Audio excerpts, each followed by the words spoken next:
C'est Saint-Louis, dans l'île Essingen. Nous allons faire une interview avec Anneli. Elle est un professeur là-bas. Vous êtes née où? Du coup, je suis née en banlieue parisienne, dans une petite commune qui s'appelle Stains, dans le 93. Ouais, d'accord. Vous avez habité où à Paris? C'est une commune petite Voilà, centrale? ça fait partie du département qui s'appelle la Seine-Saint-Denis, qui est donc qui regroupe plusieurs villes, plusieurs communes au nord de Paris.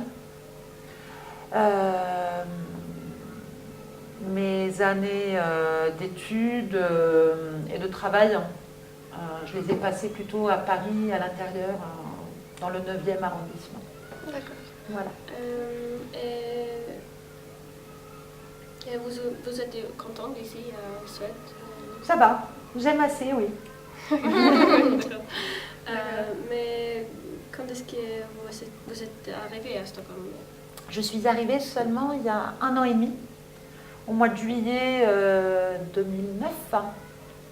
Voilà.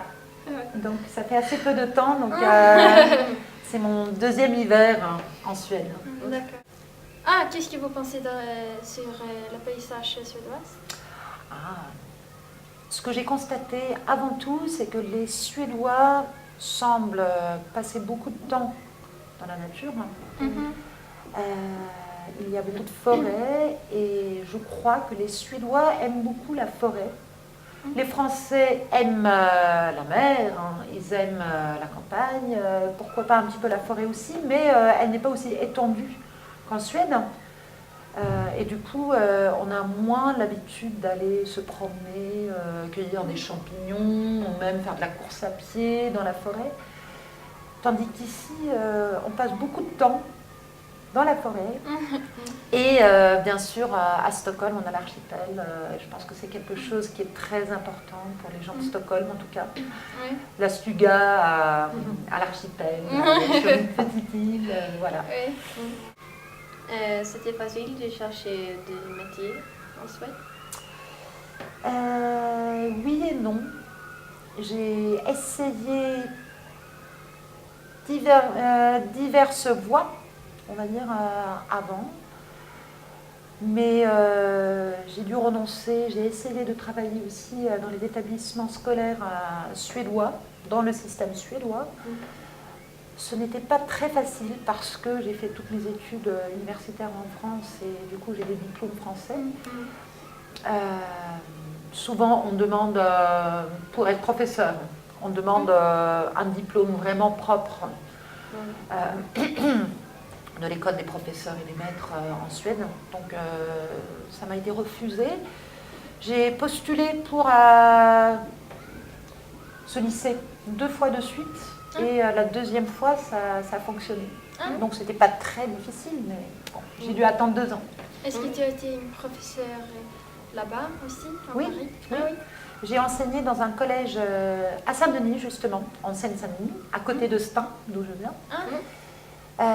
C'était un collège beaucoup plus grand que celui-ci. Donc, le collège, ça va de la 6e à la 3e. Vous avez là des enfants qui ont de 11 à 15 ans. Voilà. Donc c'est avant le lycée. C'était un collège de 700 personnes, 700 élèves. On était beaucoup de professeurs, on était peut-être 60 en tout. Il y avait 7 classes parallèles par niveau, donc 7 classes de 6e, 6 ou 7 classes de 5e, donc beaucoup de monde. Ce collège se trouvait dans un quartier difficile. Quand on parle de quartier difficile, ça signifie qu'il y a beaucoup d'immeubles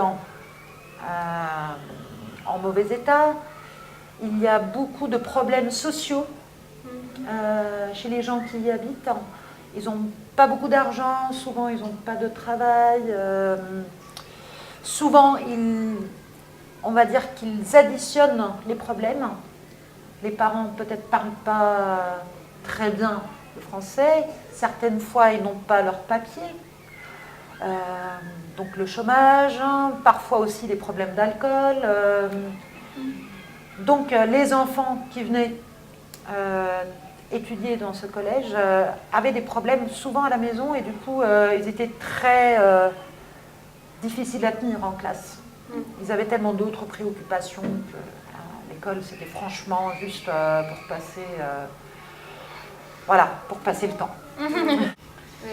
Pensez-vous que les passants suédois sont plus ouverts que les Français?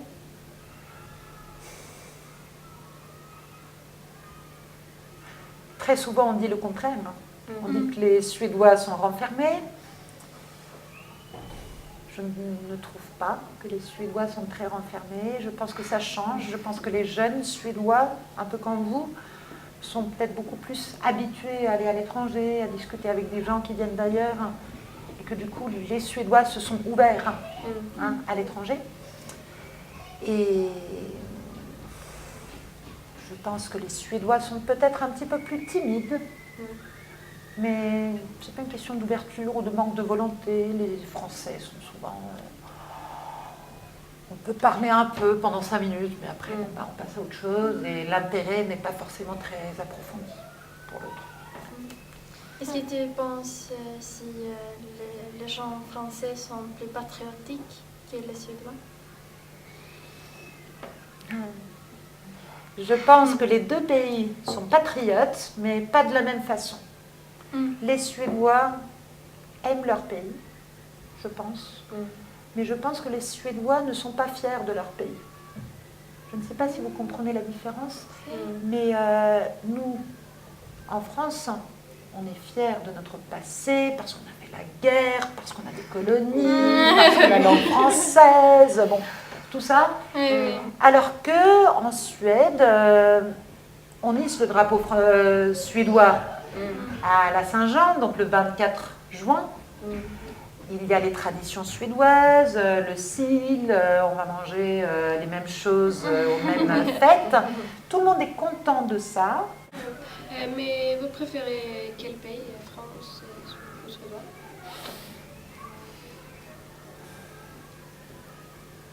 Je sais pas. Vraiment, je ne sais pas. J'aime beaucoup la Suède, j'aime beaucoup les Suédois, j'aime beaucoup le calme des Suédois. Je ne me sens pas du tout calme moi-même, je suis très française de ce point de vue-là. Je parle vite, les Suédois parlent souvent lentement, mais j'aime beaucoup ça. Puis j'aime beaucoup aussi en France le côté, on discute de tout, on parle de politique, on parle... Et c'est les meilleurs avec la France. Cet aspect-là, je le trouve plus en France.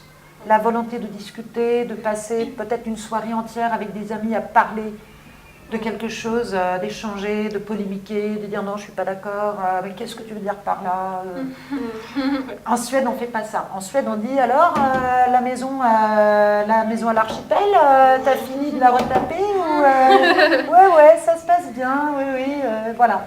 Donc, c'est pas pareil. Mais je pense que les Suédois sont peut-être plus gentils de façon générale. J'aime beaucoup la gentillesse.